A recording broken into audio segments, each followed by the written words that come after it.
Estamos fijándonos en el aspecto físico que nos rodea al lugar donde vamos. Generalmente muchas personas no se atreven a ir a predicar a lugares que son demasiado peligrosos. Amén. Pero hay unos que sí se atreven a ir a predicar a lugares que son bien peligrosos. ¿Quiénes son los que más se atreven a ir a lugares más peligrosos? Justamente son los que han salido de ese mundo, porque ellos han vivido en ese ambiente. Entonces, claro que les da temor, pero ellos saben controlarse un poco más, porque ya conocen, ¿no?, cómo es la gente de ese ambiente, de ese mundo. Entonces, para la persona que ha sido tranquila, le resulta un poco más difícil adaptarse a ese ambiente.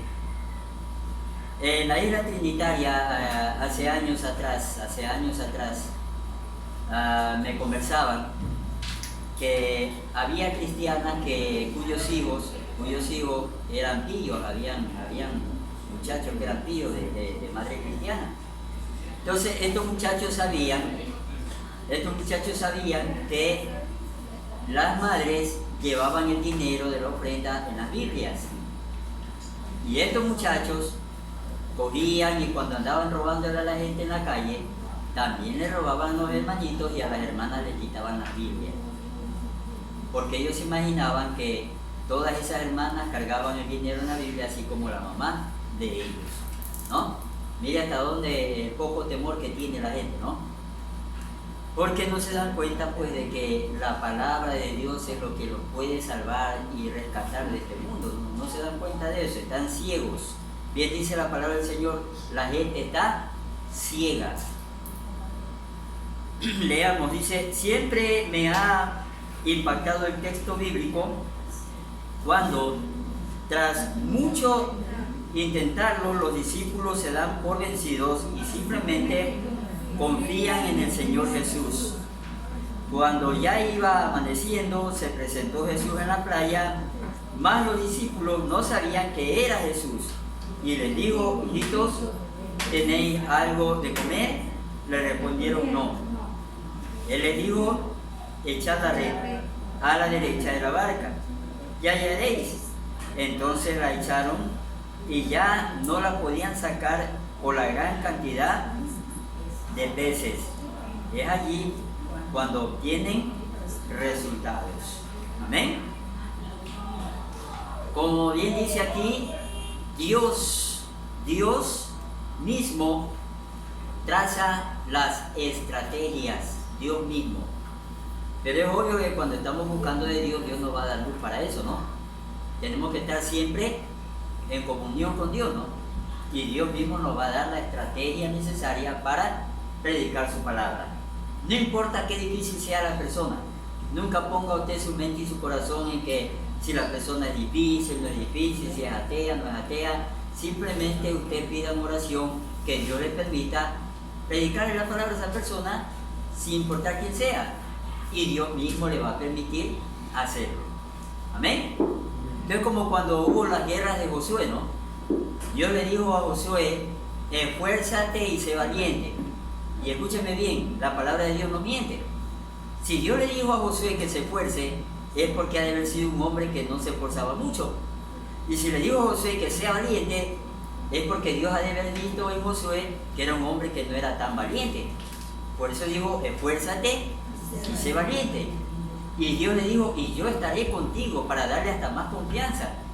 Porque es obvio que si Josué tenía espada y los soldados que iban con él tenían espada, tenían jabalina, lanza, tenían arco y flecha, pero ellos no eran un ejército preparado con armaduras de hierro, con carros y caballos, ¿no?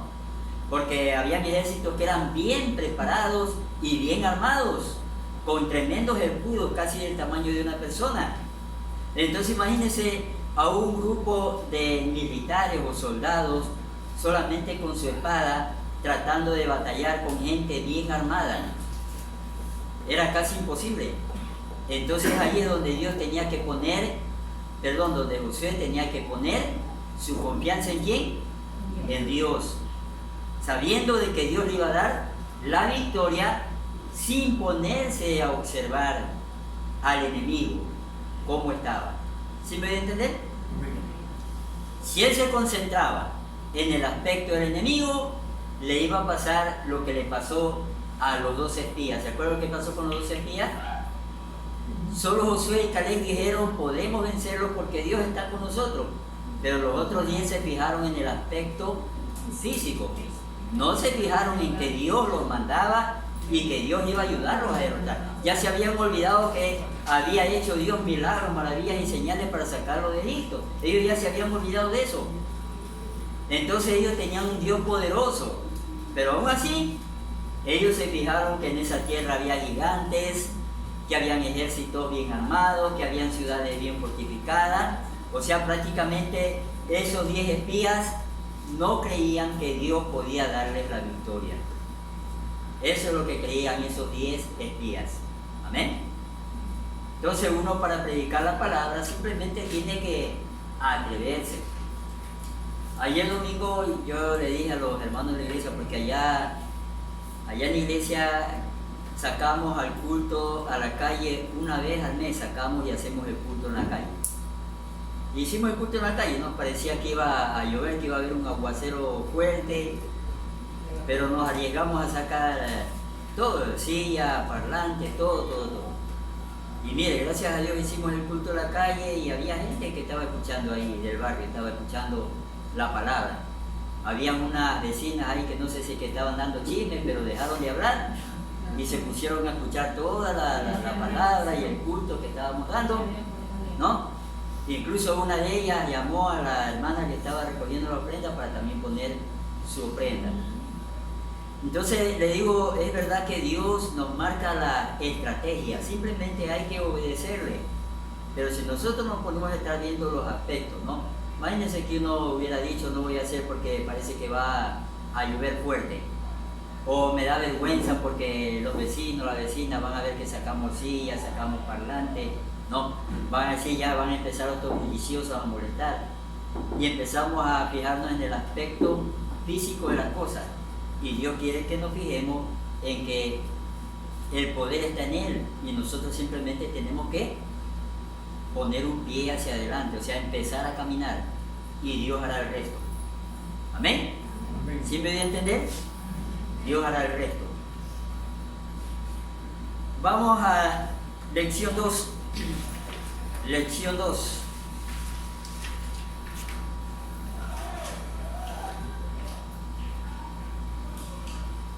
Evangelizar, compromiso ineludible y no una mera opción. En desarrollo del estudio sobre el manual de evangelización personal, es necesario abrir un espacio de concientización a los asistentes sobre su compromiso con la proclamación de las buenas nuevas. Todo creyente en Jesús tiene la obligación de evangelizar. ¿Qué tiene todo creyente en Jesús? La obligación de evangelizar. ¿Amén? Porque cuando usted lee la palabra está hablándole a usted. Pero si yo ahorita hablo la Biblia y yo leo la palabra, me está hablando a mí, pero también le está hablando al oyente. O sea, ambos estamos comprometidos y en eso no tenemos salida. Amén. A mí me gustaría que investigue un poco, no mucho, solamente un poquito sobre lo que es una secta satánica, y usted se va a dar cuenta que el diablo les exige por obligación las cosas a la gente. Les exige ayuno, les exige vigilia, les exige diezmo, o sea, les exige todo. Todo es por exigencia. Acá todo es por amor, porque amamos a Dios, ¿sí o no? Si me da mucho sueño, ya no vine a la vigilia porque tuve mucho sueño, pero no pasa nada porque Dios me entiende, Dios me ama, ¿sí o no? Pero una secta satánica no. Cuando ahí hay la orden de vigilar, dicen eso, que van a esos lugares, que el mismo diablo va y empieza a hacerles destrozos en sus casas para obligarlos a que le obedezcan. Es por obligación y no por amor. ¿Se da cuenta? ¿Sí me entienden? Y ellos oran y ayunan y vigilan. ¿Para qué hacen todo eso? Para maldecir a los gobiernos, la tierra, lanzan maldiciones y oran por los pastores, por los creyentes que se salgan de las iglesias, que peleen, que se mueran los pastores. O sea, ellos oran por todas esas cosas cuando están ayunando y vigilando, pensando de que eso les va a dar más poder. Amén. Por eso le digo, usted investiguela, pero no se profundice. No quiero que se profundice en eso. Si quiere puede investigarla brevemente, solamente como para que tenga una noción. Amén. Y le aconsejo otra cosa, solamente le mando a investigar. Si ahí aparece en investigación Biblia satánica, mejor eso no lea. Solamente lea lo que dice sobre esa secta satánica, para que usted ya esté preparado. Amén. No vaya a ser que algún día usted se encuentre a una hermanita al lado suyo que va con un libro y usted piensa que es Biblia y no sabe que es una Biblia satánica. Y usted diga, hermanita, ¿cómo está? Yo voy en ayuno. Y ella diga, sí, yo también voy ayunando. Pero usted no sabe que es hija del diablo. Amén. Y usted también va ayunando. ¿Sí me va a entender, mi hermano? Amén. Entonces, el evangelizar es un compromiso ineludible y no una meta, no una mera opción. Si Dios ordenó que todos tenemos la obligación de evangelizar, es porque tenemos que evangelizar. Amén. Pero también sujetándonos a las reglas de la iglesia. Amén. Porque si viene un miembro nuevecito que recién es convertido y tiene que aprender, pues tiene que aprender. Amén. No se lo va a mandar rapidito a evangelizar. Tiene que someterse a lo que ordena la iglesia. Amén. A las reglas de la iglesia, al reglamento de la iglesia. Ya cuando el pastor diga está preparado, entonces puede tranquilamente a salir, ¿no? A veces sin querer hay siervos de Dios que le han hecho daño a ciertas personas. Una vez me acuerdo de un hombre que había sido narcotraficante. Entonces él estaba con todo el amor del Señor en su corazón, pero él necesitaba aprender la palabra de Dios, o sea, él necesitaba ser discipulado. Pero esos siervos estaban tan emocionados que empezaron a sacarlo a las campañas para que dé testimonio, para que la gente lo conozca, pero ese hombre no se le había enseñado a orar, a leer la palabra de Dios, a tener comunión con Dios, o sea, nunca se le había enseñado nada de esas cosas, y él pensaba que ir a la iglesia era como cualquier cosa. Finalmente, como empezó a pasar un tiempo económicamente malo, otra vez volvió al narcotráfico. ¿De qué le valió a la gente sacarlo a dar testimonio que lo vean, no? O sea, eso es como pasar vergüenza, ¿no? Lo sacan y después la gente otra vez lo ve que está metido en lo mismo. Entonces, por esa razón, en la mayoría de iglesias, uno tiene que ser discipulado. Amén. Estudiar antes de salir adelante. El siguiente título dice: presentación del Evangelio. La presentación del Evangelio es un aspecto de suma importancia. Es el punto de enlace con aquel a quien vamos a compartir las buenas nuevas. Es en esa carta de presentación en que se convierte nuestro diálogo, reside la posibilidad de lograr entablar un diálogo productivo o, por el contrario, levantar barreras desde un comienzo. Amén. Nunca nos olvidemos que los apóstoles, dicen en el libro de los Hechos, ellos predicaban a Cristo. O sea, ellos hablaban sobre la vida de Jesucristo. ¿Quién fue Jesucristo? Desde que nació, lo que hizo, cuando murió y cuando resucitó.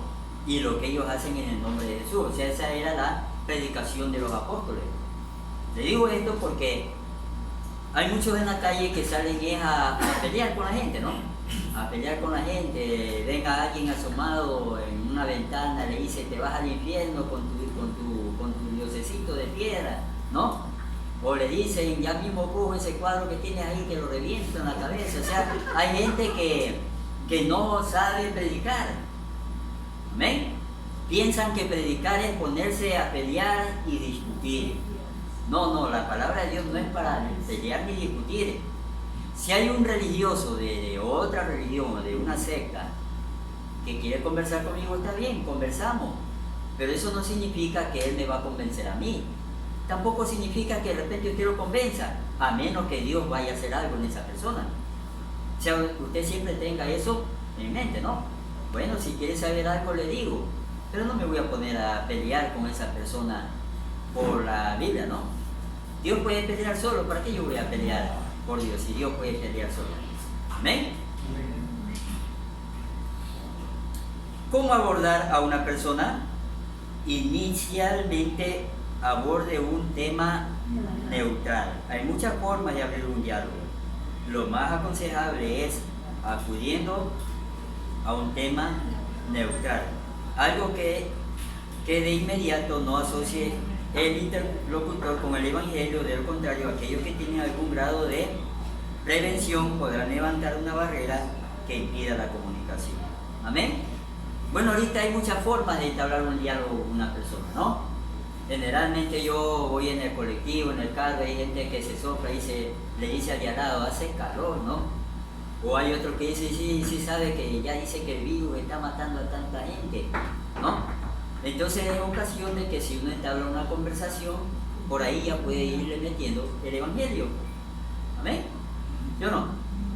Porque si esa persona habla de virus y uno dice, sí, eso fue dicho por el Señor Jesucristo. ¿Y dónde dice?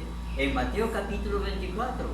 Dice que se levantarán pestes, que matará a mucha gente, ¿no? Y ahí usted le sigue hablando, ¿no? De Jesucristo, de la salvación, de lo que uno puede hacer, y etcétera, etcétera, etcétera. ¿Amén? De la calor también. ¿Cuántos grados dice el libro Apocalipsis que el sol aumentaría su calor? ¿Cuántos? 7 veces. Aunque no lo crea, los científicos dicen que ya van 3 veces, faltan 4. ¿Se aumenta 4 grados más? No, todos nos quemamos en la tierra. Todos nos quemamos en la tierra. ¿Amén? Solo con 4 grados más que aumente. Ha elevado el sol 3 grados más. Eso del calentamiento global es una gran mentira. Los científicos bien serios y científicos cristianos afirman que lo que está calentando más es el sol, no es la tierra, es el sol. Y eso concuerda con la palabra de Dios. Pero el científico no cristiano, a lo menos el que es ateo y el que es diabólico, va a hablarles de calentamiento global, pero nunca va a mencionar el sol, porque no le conviene. Amén. No le conviene que la gente sepa que ya lo dice la palabra de Dios, que el sol iba a calentar. Eso está escrito. También dice Apocalipsis que después de estos grandes calores, también vendrá un tiempo helado, de frío, donde mucha gente también morirá de frío. Primero será que la gente muere de calor y después va a estarse muriendo de frío. Amén. Pero todo eso es consecuencia de la maldad del ser humano. Entonces, cuando usted oiga esas palabritas y alguien le hace una conversación, usted siga, ¿no? Y vaya hablando de la palabra del Señor, ¿no? Topando justamente el punto que la persona está hablando, ¿no? Hay personas que también dicen, oiga, ha aumentado la pillería, ¿no? Y uno dice, sí, el Señor Jesús dijo que la violencia aumentaría en esta tierra y en verdad está aumentando.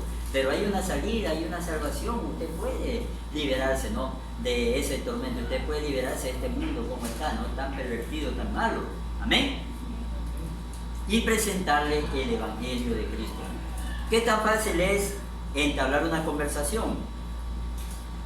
Lo difícil es que uno se decida a hacerlo. Amén. Es uno el que tiene que decidirse a hacerlo. Vamos entonces a la siguiente página.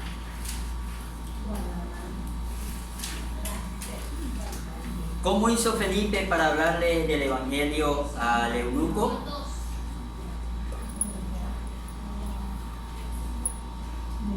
Felipe se acercó deprisa al carro y al oír que el hombre leía al profeta Isaías, le preguntó, ¿acaso entiende lo que está leyendo? ¿Y cómo voy a entenderlo? Contestó, si nadie me lo explica. Así que invitó a Felipe a subir y a sentarse con él. Amén.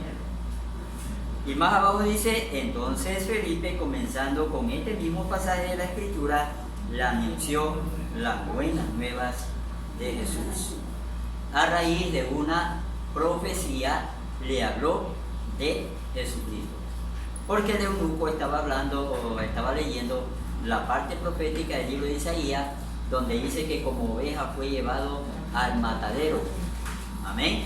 Entonces él decía, ¿y a quién llevaron como oveja al matadero? ¿Fue al profeta o fue a otra persona? Y allí es donde Felipe empezó a explicarle sobre Jesucristo, su ministerio profético. Amén. Cómo él iba a ser entregado, simbólicamente como aparece como una oveja, simbólicamente iba a ser entregado. Amén. Lo que sufrió, los milagros que hizo, y todo fue revelándole Felipe al eunuco, hasta que el eunuco se bautizó. Amén. Ahora en esta parte terminamos. Hermanos, no sé pues si el otro lunes que es carnaval, no sé si es que el pastor le va a dar no sé si le va a dar vacaciones, descanso. No lo sé. Solamente los martes. Solamente los martes. Anteriormente. Sí, los martes porque es culto de la. Ajá, sí. Ya, entonces escúcheme una cosa.